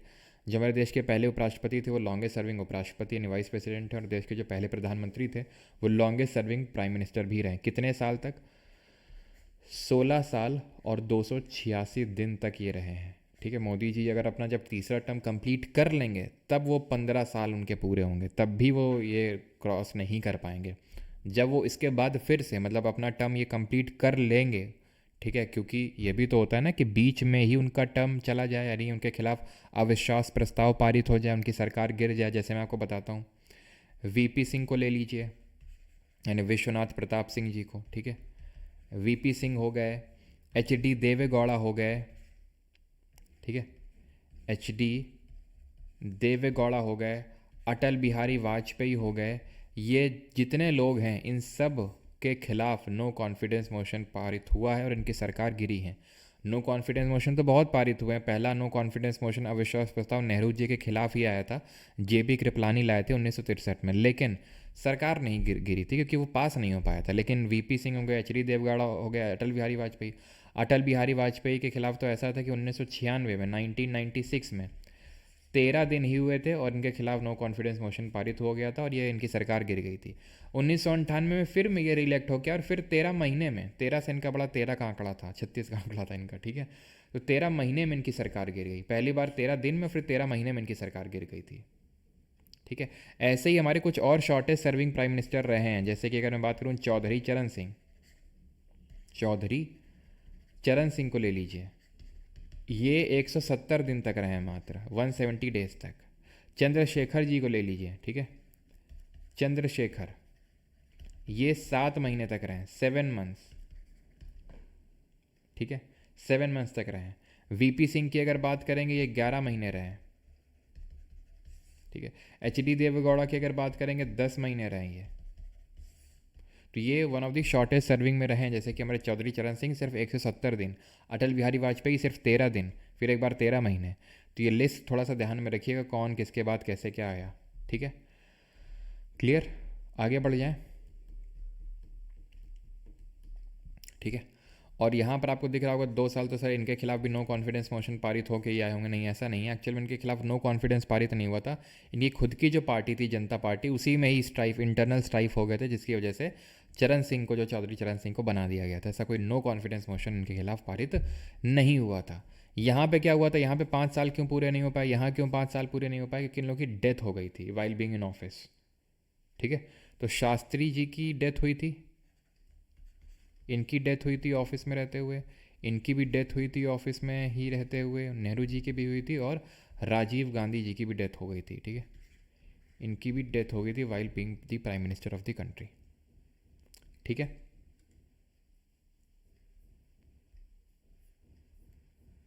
चलिए अगला क्वेश्चन करेंगे, and that is question number 6। Consider the following statement about the attorney General in India. He और she is the first law officer of the country. Bharat का सर्वोच्च विधि अधिकारी होता है, हमने पढ़ा है। ही और she has the right to speak. ये चीज़ हमने पढ़ा नहीं है, लेकिन ये सही स्टेटमेंट है। हम आगे जब आर्टिकल नंबर 88 में आपको पढ़ाऊंगा तो वहाँ पे ये चीज़ देखेंगे। ही और she is appointed by the president of India. Appointment president करता है। ही और she is a whole time full time counsel for the government in the court of law. अभी मैंने बताया था ये गलत है। He is not a full time counsel, और वो प्राइवेट प्रैक्टिस कर सकता है। तो यहाँ पर कितने स्टेटमेंट सही होंगे? सिर्फ 3 स्टेटमेंट सही होंगे यहाँ पे। Seventh, consider the following statements. यहाँ पे जितने स्टेटमेंट आपको 2 दिए हैं, इनको कंसिडर करना है, बताना इनमें से कौन सा सही है। ठीक है। The duties of the attorney general of India are to give advice to the government of India upon such legal matter and to perform such other duties of legal character as may from time to time referred or assigned by the President of India। तो उसका काम ये होता है government of India को legal matters पे advice करे, जो काम उसको प्रेसिडेंट के द्वारा दिया जाएगा। सही है। Solicitor general of India is a secondary law officer of the country who assist the attorney general and is himself assisted by several additional solicitor general of India. ये भी सही है। Answer option number C both 1 and 2 होगा। मैंने आपको बताया था solicitor general not a constitutional position, तो ये मत सोचिएगा कि ये भी आर्टिकल नंबर 76 में मेंशनड है। ठीक है, ये आर्टिकल 76 में मेंशनड नहीं है, ये सिर्फ असिस्ट करता है। ठीक है।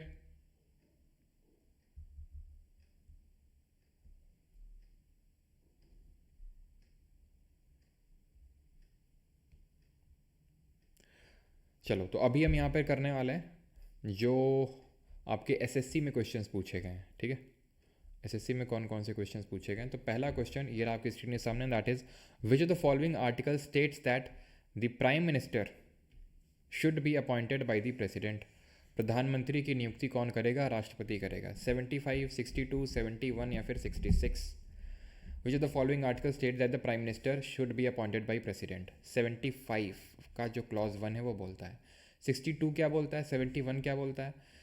एंड 66 क्या बोलता है? तो 62 क्या बोलता है? Time of holding election. ठीक है, time of holding election to fill the vacancy. ठीक है, election to fill the vacancy of the president, जो ऑफिस है प्रेसिडेंट का उसका। ठीक है। देन अगर हम बात करें 66 में वाइस प्रेसिडेंट के बारे में मेंशनड है, इसके इलेक्शन के बारे में मेंशनड है कि इसका इलेक्शन कैसे क्या होगा, और साथ ही साथ इसके क्वालिफिकेशन के बारे में मेंशन है कि कैसा क्या होगा। और इसमें क्या लिखा हुआ है 71 में कि प्रेसिडेंट और वाइस प्रेसिडेंट का जो इलेक्शन का डिस्प्यूट है वो सिर्फ कौन देखेगा?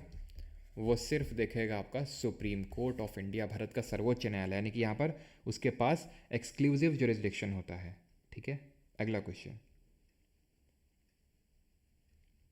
सर कैसे ली जाती है मेंबरशिप राज्यसभा लोकसभा की, मिनिस्टर अगर बन गए तो? शशि जी, मिनिस्टरशिप ऐसे कोई ऐसा नहीं होता कि मिनिस्टरशिप दे दो। अब जैसे कि चुनाव हो रहे हैं, ठीक है, लोकसभा में तो आपको चुनाव में लड़ना पड़ेगा तभी आपको मेंबरशिप मिल जाएगी, चुनाव जीतना पड़ेगा।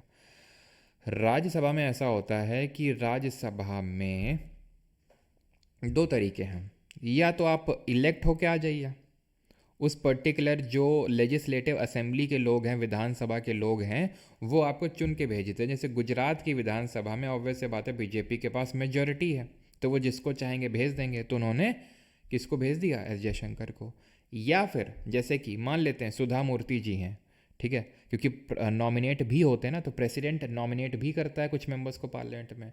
तो जैसे सुधा मूर्ति जी हैं, ठीक है, अब वो क्या है कि फॉर एग्जांपल अगर मान लो कि उनको मिनिस्टर बनाना होता मोदी सरकार को तो बना सकते थे, देन उनको नॉमिनेट कर दिया गया अभी, तो कोई दिक्कत नहीं, नॉमिनेट भी किया जा सकता है आपको। तो इस तरह से मेंबरशिप ली जाती है।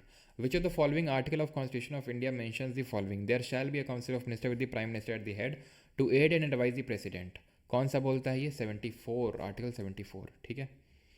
There shall be a dash with the prime minister at the head to aid and advise the president of India. There shall be a council of ministers. ठीक है, council of ministers, option number B यहाँ पर सही answer होगा। ठीक है। इसी बार सीपीयू के पेपर में क्वेश्चन पूछा गया, as per which article of the constitution council of minister collectively responsible to Lok Sabha. 75 का कौन सा क्लॉज है? 75 का क्लॉज नंबर 3 है।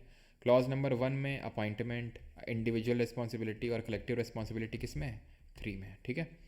5th में विच of the following article of the constitution deals with the relationship between PM and president. PM और president की relationship के बारे में किस में दिया हुआ है? सर जी हमको सुन लो, ज्योग्राफी का वन शॉट करा दो। किस खुशी में? ज्योग्राफी का वन शॉट दो दो मैंने करवा रखे हैं, देख लो उनमें से किसी को, क्या दिक्कत है उसमें? किस एग्ज़ाम के लिए? CPO 23। तो सही आंसर क्या होगा? 75। आर्टिकल 75 में रिलेशनशिप लिखी हुई कि कौन अपॉइंट कर रहा है प्राइम मिनिस्टर को, president. Other council of minister को भी कौन अपॉइंट कर रहा है? प्रेसिडेंट। किसकी एडवाइस पे? प्राइम मिनिस्टर की एडवाइस पे। Six, which is the following are the features of the parliamentary form of government. इनमें से कौन सी संसदीय जो हमारी सरकार होती, प्रणाली होती है, उसके फीचर्स क्या होते हैं? तो एक फ़ीचर तो ये होता है, ध्यान रखना, पार्लियामेंट्री फॉर्म ऑफ गवर्नमेंट का, कि जो काउंसिल ऑफ मिनिस्टर्स होते हैं उनकी कलेक्टिव रिस्पॉन्सिबिलिटी होती है, ठीक है, are collectively responsible to lower house, ठीक है, ठीक है, निचले सदन को कलेक्टिवली रिस्पॉन्सिबल होते हैं। प्रेसिडेंट इज द नॉमिनल और डी ज्यूर एग्जीक्यूटिव, यानी कि नॉमिनल हेड होते हैं, सही है। Prime Minister is the titular head, no. President ही हमारा नॉमिनल या फिर टाइटलर हेड होता है, ठीक है। तो दूसरा वाला नहीं होगा यहाँ पे। आंसर क्या हो जाएगा? अगर दूसरे को आपने एलिमिनेट कर दिया था तो अपने आप आंसर आ गया, चाहे भले आपको ये नहीं पता है कि तीसरा और चौथा में कौन सा सही है कौन सा नहीं सही है, ठीक है। The prime minister is the head of the state, सही है। And the prime Minister is the sorry president is the head of the state and the prime Minister is the head of government, सही है बिल्कुल, ठीक है। Who among the following was the shortest serving prime minister of India, सबसे कम समय तक रहे थे इनमें कौन? गुलजारी लाल नंदा, चौधरी चरण सिंह, अटल बिहारी वाजपेयी या फिर चंद्रशेखर? तो हमारे अटल बिहारी वाजपेयी जी 13 दिन तक रहे थे। फिर चौधरी चरण सिंह 170 दिन तक रहे थे, ठीक है, ये 13 दिन तक रहे थे। बात अगर करें चंद्रशेखर की तो ये 7 महीने तक रहे थे। चलिए अगला आर्टिकल है हमारा, अगला क्वेश्चन है हमारा, एंड दैट इज, अगला क्वेश्चन क्या है? आर्टिकल नंबर 77 किससे डील करता है? तो हमने देखा था आर्टिकल 77 किसकी बात करता है? कंडक्ट ऑफ बिजनेस की बात करता है। Term of office of vice president, ये किस आर्टिकल में लिखा, जल्दी से बताएंगे। इसके बारे वाइस प्रेसिडेंट ऑफ इंडिया, यानी कि there shall be a vice president of India, oath of office of vice president, ये सारे आर्टिकल्स हम लोगों ने कल देखे थे प्रेसिडेंट और वाइस प्रेसिडेंट के। सर इस तरह से आर्टिकल 77 में किस में? Question number, the president is the head, prime Minister is the titular head. The titular head का ही मतलब होता है नॉमिनल हेड, ठीक है, कल भी बताए थे, आज भी बताए, ठीक है। टाइटलर का मतलब ही नॉमिनल हेड होता है। नॉमिनल हेड का मतलब होता है डी ज्यूरे हेड, ठीक है। डी ज्यूरे हेड, जो प्राइम मिनिस्टर होता है वो रियल या फिर डी फैक्टो हेड होता है, ध्यान रखिएगा इस चीज़ को, ठीक। चलो, तो ओथ ऑफ वाइस प्रेसिडेंट किस में लिखी हुई है? ये आर्टिकल नंबर 69 में लिखी हुई है, अनुच्छेद नंबर 69 में। और टर्म किस में लिखा हुआ है? अनुच्छेद नंबर 67 में, 67 में। और जो वाइस प्रेसिडेंट होता है ये अपना रेजिग्नेशन किसको देता है? Not correct about the prime minister of India, he is the head of government, yes, he is the principal communicator between the president and council of minister. कौन सा आर्टिकल ये चीज़ बोलता है? He recommends the name of persons who can be appointed by the president. Article number 74. He and his ministers are collectively responsible to the upper house. गलत है, क्या था? Lower house को रिस्पॉन्सिबल होते हैं ये collectively. Article number 75 clause number 3, ठीक है। और ये आर्टिकल नंबर 78 लिखा हुआ है ये। 10th, who among the following replaced Morarji Desai as the prime minister of India 1979। तो अभी मैंने थोड़ी देर पहले आपको बताया था कि किस तरह से मोरारजी देसाई जो जनता पार्टी से थे तो उनके अंदर ही इंटरनल स्ट्राइफ हो गए थे और उसकी वजह से चौधरी चरण सिंह जो है ये प्रधानमंत्री बने थे। Option number D. Which is the following, who among the following was the prime minister of India in 1978। तो देख सकते हैं यहाँ पे 1978 में पहले आपके मोरारजी देसाई ही बने थे, ऑप्शन नंबर डी। उसके बाद चौधरी चरण सिंह आए थे, ठीक है। Lal Bahadur Shastri served as the prime minister of India from dash to dash, यानी कि जो, एक सेकेंड रुकिएगा, 7 8,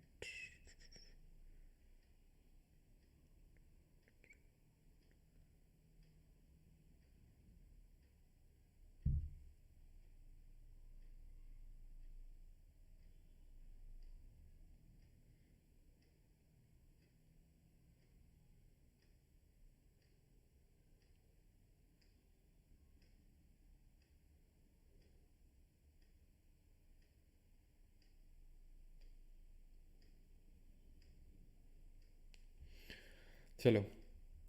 तो Lal Bahadur Shastri served as the prime minister of India. तो भाई 1984 ये सब तो हटा ही सकते हैं, इस टाइम पे तो जनता गवर्नमेंट थी और हमें पता है लाल बहादुर शास्त्री जी की डेथ हो गई थी, है ताशकंद उज़्बेकिस्तान में। तो आंसर क्या होगा? 1964 से 66 तक थे ये, ऑप्शन नंबर डी। पहले प्राइम मिनिस्टर कौन थे, सभी को पता है, नेहरू जी थे, ठीक है। Who was the prime minister of India when fundamental duties were first incorporated in the constitution of India, जब मौलिक कर्तव्य जोड़े गए थे तब कौन था, तो ये भी हम क्वेश्चन लगा चुके हैं, इंदिरा गांधी जी थी, ठीक है।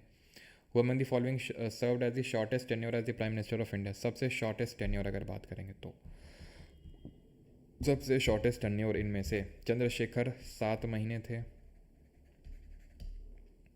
वीपी सिंह 11 महीने थे, एच डी देवगौड़ा 10 महीने थे, ठीक है। आई के गुजराल कितने दिन थे एग्जैक्टली तो मुझे याद नहीं है, देखना पड़ेगा एक बार, ठीक है। आई के गुजराल एग्जैक्टली तो नहीं पता चलेगा। तो देखो ये बात तो तय है कि ऑप्शन नंबर ए और बी तो आंसर होने से रहे, ठीक है। ए और बी तो आंसर होने से रहे, आंसर इसका मेरे हिसाब से चंद्रशेखर ही होगा, ठीक है। Option number C, shortest tenure among the following, इनमें से तो चंद्रशेखर ही होगा, 7 महीने, ठीक है। Who among the following replaced Morarji Desai as the prime minister of India 1979, तो किसने मोरारजी देसाई जी को रिप्लेस किया एज द प्राइम मिनिस्टर, तो Chaudhary who replace the Morarji Desai, ठीक है। तो हमने देखा तो था अभी, ठीक है, चौधरी चरण सिंह, ऑप्शन नंबर डी। तो ये सेम क्वेश्चन ही रिपीटेड है, ठीक है। आई थिंक कितने क्वेश्चन बाकी हैं, 8 बाकी है, ठीक है। 20 तक लगा लें क्या, चलो 20 तक लगा लेते हैं, फिर 4 क्वेश्चन आप। Not correct about the India's prime minister, he is the head of the government, yes. He is the leader of the majority party in the Lok Sabha, yes. He can he is appointed by president of India, yes. He can be removed if a no confidence by both the houses of parliament, गलत है ये, ठीक है। मैं आपको पढ़ाऊंगा, no confidence motion जो है विश्वास प्रस्ताव दोनों हाउसेज में नहीं आता है, ये सिर्फ लोकसभा में आ सकता है, तो तीसरा वाला गलत होगा। Who runs the government at the national level under the parliamentary system, तो जो पार्लियामेंट्री फॉर्म ऑफ गवर्नमेंट होता है, इस चीज़ को, संसदीय प्रणाली को हमने कहाँ से लिया है, ये हमने यूके की जो गवर्नमेंट है, यूके से हमने इसको चीज़ को लिया, ठीक है। तो सही आंसर यहाँ पे होगा क्या, यहाँ पे सही आंसर होगा prime minister and council of minister, option number B. To whom council of minister is collectively responsible, सामूहिक तौर से किसको उत्तरदायी होते हैं, तो ये लोअर हाउस को जो है उत्तरदायी होते हैं, दैट इज़ लोकसभा को। The minimum strength of council of minister in a state as per the Indian constitution is CPO 2024, तो minimum strength of, okay okay okay okay okay okay okay, council of minister state, तो ये अभी हमने पढ़ा नहीं है, part 6 में आपको पढ़ाऊंगा ये, ठीक है। पार्ट 6 में इस चीज़ को पढ़ेंगे, क्योंकि अभी स्टेट वाला तो पढ़ा ही नहीं है, ठीक है। चलिए भाई, तो एक इतने क्वेश्चन तो आप अभी कर सकते हैं, ठीक है। ये वाला क्वेश्चन बता दीजिए, as per constitution size of council of minister shall not exceed, कितने से एक्सीड नहीं करना चाहिए काउंसिल ऑफ मिनिस्टर का जो साइज़ है वो, तो साइज़ एक्सीड नहीं करना चाहिए 15% से, ठीक है। क्या सही आंसर होगा, 15%, that is option number C, clear. चलिए, तो लेक्चर होता है हमारा ख़त्म, बाकी आज का लेक्चर तो काफ़ी शॉर्ट था, है ना, काफ़ी छोटा लेक्चर था आज का उस हिसाब से। बाकी कल से हम लोग स्टार्ट करेंगे पार्लियामेंट, जहाँ पर लोकसभा, राज्यसभा, सेशंस और ये डिफेक्शन सारी चीज़ें हम लोग देखने वाले हैं।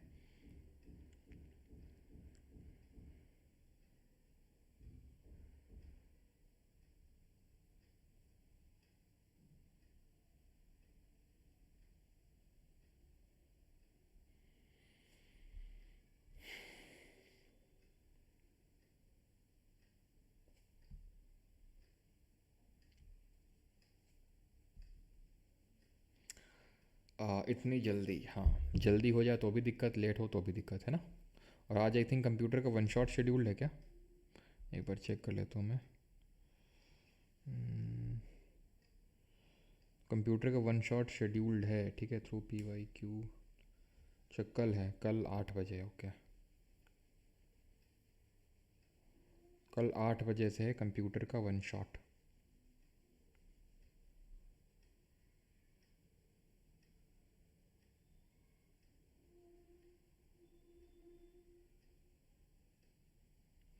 सर या नाटा लो चेंज करता था पार्टी वो खा हा है कहाँ की भाषा लिख रहे हो भैया, हैं।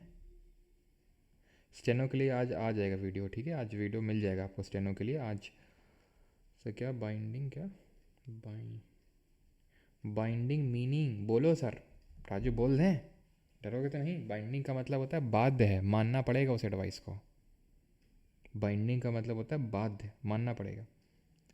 क्या लिख रहे हो भाई, नाटा लोग चेंज करता हा पार्टी वो खा हा, क्या है ये, क्या समझूँ मैं इससे, क्यों।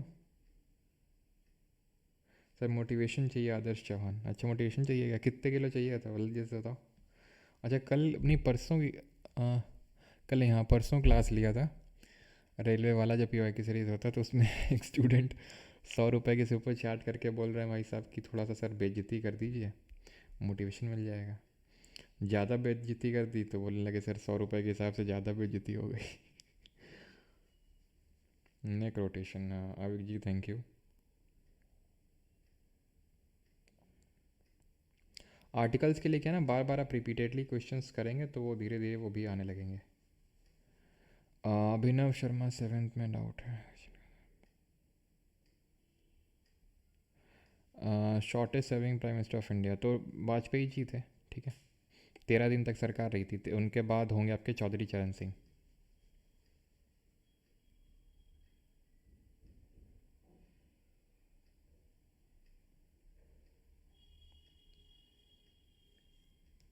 सर नोटबंदी के टाइम तो नहीं बताया था सभी काउंसिल ऑफ मिनिस्टर को। किसने बोल दिया मन तुमको, मतलब ठीक है नहीं बताया था तो वो मोदी जी, वो कुछ भी कर सकते हैं। ठीक है, तो किसी ने बोल दिया तुमको नहीं बताया था? मोदी जी ने बताया था क्या कि हमने किसी को नहीं बताया? हम्म? क्यों अमन, कैसे बोल दिया तुमने ये?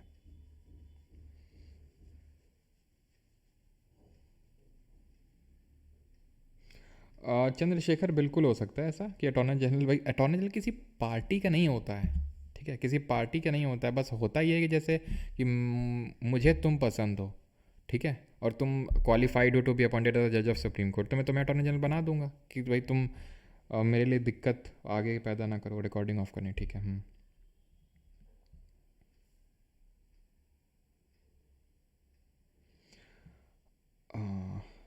चलो भाई, थैंक यू, धन्यवाद।